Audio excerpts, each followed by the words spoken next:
வணக்கம். சிலோன் தமிழ் எஃப்எம்மின் பிரதான செய்திகள். முதலில் தலைப்புச் செய்திகள்.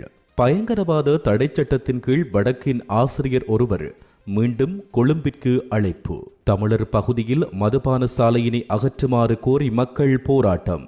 ஜாழ் உணவகத்தில் ஏற்பட்ட கைகலப்பு சமரசமாக சென்ற அர்ஜுனா எம்பிக்கு கராத்தே தெரியும் எச்சரித்த கடல் தொழில் அமைச்சர். கைகலப்பில் யாழ் வைத்தியசாலையில் அனுமதிக்கப்பட்ட குடும்பஸ்தர் ஒருவர் உயிரிழப்பு. அதானி நிறுவனம் தொடர்பான சர்ச்சைக்கு அரசாங்கம் விளக்கம். ஈழத்தில் வேலையில்லா பட்டதாரிகளுக்கு அச்சுறுத்தல், அரசின் மீது எழுந்துள்ள குற்றச்சாட்டு. இனி தொடர்வது விரிவான செய்திகள். அரசாங்கத்தினால் கவனமாக பயன்படுத்தப்படுவதாக உத்தரவாதம் அளிக்கப்பட்ட பயங்கரவாத தடைச் சட்டத்தை பயன்படுத்தி போரினால் பாதிக்கப்பட்ட கிளிநொச்சியில் அமைந்துள்ள பாடசாலை ஒன்றின் ஆசிரியர் ஒருவரை மீண்டும் கொழும்பில் உள்ள பயங்கரவாத தடுப்பு மற்றும் விசாரணை பிரிவுக்கு போலீசார் அழைத்துள்ளனர். கிளிநொச்சி கோணாவில் மகா வித்தியாலயத்தின் ஆசிரியர் இன்னாசிமுத்து சத்தியசீலனிடம் 2024 நவம்பர் 6ஆம் தேதி பெறப்பட்ட வாக்குமூலம் தொடர்பில் மேலதிக விசாரணைகளை மேற்கொள்வதற்காக 2025 பிப்ரவரி 17ஆம் தேதி காலை 9:30 மணிக்கு கொழும்பு ஒன்றில் அமைந்துள்ள பயங்கரவாத தடுப்பு மற்றும் விசாரணை பிரிவுக்கு வருமாறு அவர் அழைக்கப்பட்டுள்ளார். மார்ச் மாதம் 2024 14ஆம் தேதி கோணாவில் மகா வித்தியாலயத்தில் நடைபெற்ற இல்ல மெய்வல்லினர் விளையாட்டுப் போட்டியின் போது தமிழர்கள் வாழ்கின்ற பகுதிகளை குறிக்கும் வகையிலான இலங்கையின் வரைபடத்தை ஒத்த வடிவமைப்பொன்றின் ஊடாக இல்லம் அலங்கரிக்கப்பட்டது. இல்லங்களுக்கு இடையிலான விளையாட்டில் ஈழ வரைபடம் மற்றும் கனகபுர மயானத்தின் வாயிலின் மாதிரியை உருவாக்க உதவிய மாணவர்களின் பெயர் பட்டியலுடன் 2025 பிப்ரவரி 17ஆம் தேதி பயங்கரவாத தடுப்பு போலீசின் தலைமையகத்தில் முன்னிலையாகுமாறு ஆசிரியர் இன்னாசிமுத்து சத்தியசீலனுக்கு போலீசார் அனுப்பி வைத்த தகவல் படிவத்தில் குறிப்பிடப்பட்டது. மார்ச் மாதம் 14, 2024 அன்று கோணாவில் மகா வித்தியாலயத்தில் நடைபெற்ற இல்ல விளையாட்டுப் போட்டியின் போது தமிழர்கள் வாழும் பகுதிகளை குறிக்கும் வகையிலான இலங்கையின் வரைபடத்தை ஒத்த வடிவமைப்பொன்றின் ஊடாக இல்லம் ஒன்று அலங்கரிக்கப்பட்டதோடு இது தொடர்பில் கடந்த காலத்தில் அதிபர், ஆசிரியர்கள் மற்றும் மாணவர்கள் பல தடவைகள் அழைத்த பயங்கரவாத போலீசார் இது தொடர்பில் விசாரணைகளை நடத்தியதாக பிரதேச ஊடகவியலாளர்கள் தெரிவிக்கின்றனர்.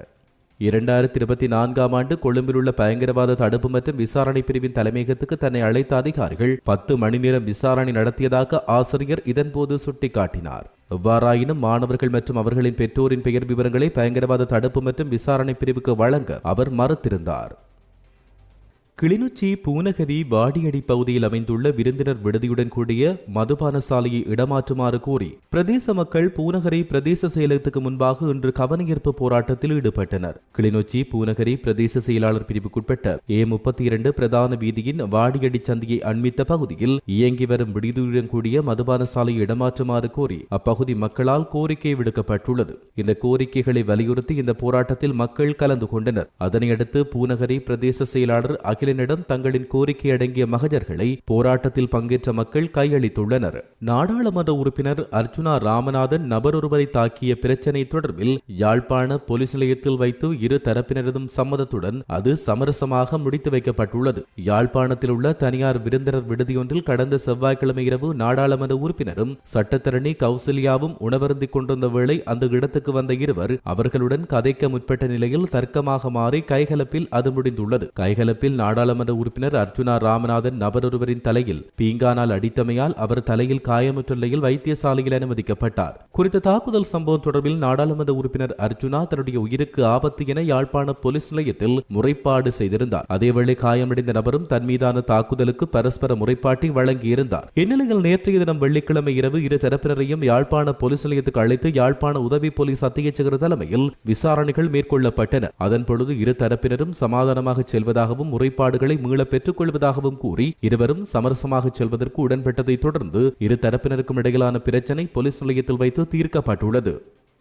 நாடாளுமன்ற உறுப்பினர் அர்ஜுனா ராமநாதனுக்கு கராத்தே தெரியும் என்றும் அவரை பற்றி ஊடகங்களில் கதைத்து அவரை மேலும் சிக்கலுக்குள் தள்ளாதீர்கள் என ஊடகவியலாளர்களிடம் கடற்தொழில் அமைச்சர் சந்திரசேகர் தெரிவித்துள்ளார். யாழ் மாவட்டத்தில் 2025ஆம் ஆண்டுக்கான பன்முகப்படுத்தப்பட்ட வரவு செலவு வேலை திட்டங்களை நடைமுறைப்படுத்தல் தொடர்பான கலந்துரையாடல் நேற்றைய தினம் இடம்பெற்றது. கலந்துரையாடல் மாவட்ட ஒருங்கிணைப்பு குழு தலைவர் கடற்தொழில் அமைச்சர் ராமலிங்கம் சந்திரசேகர் தலைமையில் நடைபெற்றது. அதேவேளை குறித்த கூட்டத்தில் நாடாளுமன்ற உறுப்பினர் அர்ஜுனா ராமநாதன் கலந்து கொள்ளாதமை குறித்து கேட்டபோதே அவர் இவ்வாறு தெரிவித்தார். முல்லைத்தீவு முறிப்பு பகுதியில் குழுக்களுக்கிடையில் நேற்றைய தினம் ஏற்பட்ட கைகலப்பில் குடும்பஸ்தர் ஒருவர் படுகாயமுற்று யாழ்ப்பாண போதனா வைத்தியசாலையில் அனுமதிக்கப்பட்ட நிலையில் இன்று சிகிச்சை பலனின்றி உயிரிழந்தார். முல்லைத்தீவு முள்ளியாவளி முறிப்பு பகுதியில் ஒரு குழுவினர் இணைந்து குடும்பஸ்தர் ஒருவருடன் வாய் தர்க்கத்தில் ஈடுபட்டிருந்தனர். பின்னர் வாய் தர்க்கம் கைகலப்பாக மாறியதில் இரும்பு கம்பியால் தாக்கப்பட்ட இளம் குடும்பஸ்தர் படுகாயமுற்ற நிலையில் முல்லைத்தீவு மாஞ்சோலை வைத்தியசாலையில் அனுமதிக்கப்பட்டு மேலதிக சிகிச்சைக்காக யாழ் போதனா வைத்தியசாலைக்கு மாற்றப்பட்டு சிகிச்சை பெற்று வந்த நிலையில் சிகிச்சை பலனின்றி இன்று உயிரிழந்துள்ளார். குறித்த சம்பவத்தில் 36 வயது மதிக்கத்தக்க முறிப்பு பகுதியில் வசிக்கும் மோகன் கோகுலன் என்ற குடும்பஸ்தரை படுகாயமுற்ற நிலையில் யாழ்ப்பாண வைத்தியசாலையில் மரணமடைந்துள்ளார். குறித்த சம்பவம் தொடர்பில் இதுவரை யாரும் கைது செய்யப்படவில்லை என்பதும் குறிப்பிடத்தக்கது. இந்தியாவின் அதானி குழுமம் தொடர்பில் எழுந்துள்ள சர்ச்சைகளுக்கு அரசாங்கம் விளக்கம் அளித்துள்ளது. குறிப்பாக மின்சார உற்பத்தி தொடர்பில் அதானி நிறுவனம் கோரிய விலை அதிகம் என சுட்டிக்காட்டப்பட்டுள்ளது. தொழில் பிரதி அமைச்சர் மஹிந்த ஜெயசிங்கே இந்த விடயத்தை தெரிவித்தார். இந்தியாவின் அதானி நிறுவனம் இலங்கையில் மின்சாரத்தை உற்பத்தி செய்வதற்கு கோரிய தொகை ஒப்பீட்டளவில் அதிகம் என்றும் அவர் குறிப்பிட்டிருந்தார். போராட்டத்தில் ஈடுபடுகின்ற போது புலனாய்வு பிரிவு மற்றும் அரச தரப்பினரால் தமக்கு அச்சுறுத்தல் ஏற்படுவதாக வேலையில்லா பட்டதாரிகள் சங்கத்தின் தலைவர் எஸ். சசிகரன் தெரிவித்துள்ளார். யாழ் மாவட்ட செயலுக்கு முன்பாக நேற்று நடைபெற்ற போராட்டத்தின் போது ஊடகங்களுக்கு கருத்து தெரிவிக்கையிலேயே அவர் இவ்வாறு குறிப்பிட்டுள்ளார். அங்கு அவர் மேலும் தெரிவிக்கையில், தொடர்ச்சியாக போராட்டத்தில் ஈடுபட்டு வருகின்ற போது ஏற்படும் அச்சுறுத்தல்களால் பல பட்டதாரிகள் போராட்டத்தில் இருந்து ஒதுங்குகிறார்கள். இருப்பினும் எமக்கான வேலைக்காக நாங்கள் தொடர்ச்சியாக போராடி வருகிறோம். தொலைபேசி அழைப்புகள் ஊடாக மிரட்டல்கள் விடுக்கப்படுகிறது. நாங்கள் அரசாங்கத்துக்கு எதிராக போராடவில்லை. நாங்களும் இந்த அரசாங்கத்தை வரவேற்கிறோம். அரசுக்கு எதிராக செயற்பட வேண்டாம், போராட்டம் செய்ய வேண்டாம் என்று ஒரு தரப்பினர் தடுப்பதாக அவர் தெரிவித்துள்ளார். இத்துடன் சிலோன் தமிழ் எஃப்எம்மின் பிரதான செய்திகள் நிறைவடைகின்றன. தொடர்ந்து செய்திகளை அறிந்து கொள்ள www.ceylontamil.com என்கின்ற எமது இணையதளத்தை பார்வையிடுங்கள். வணக்கம்.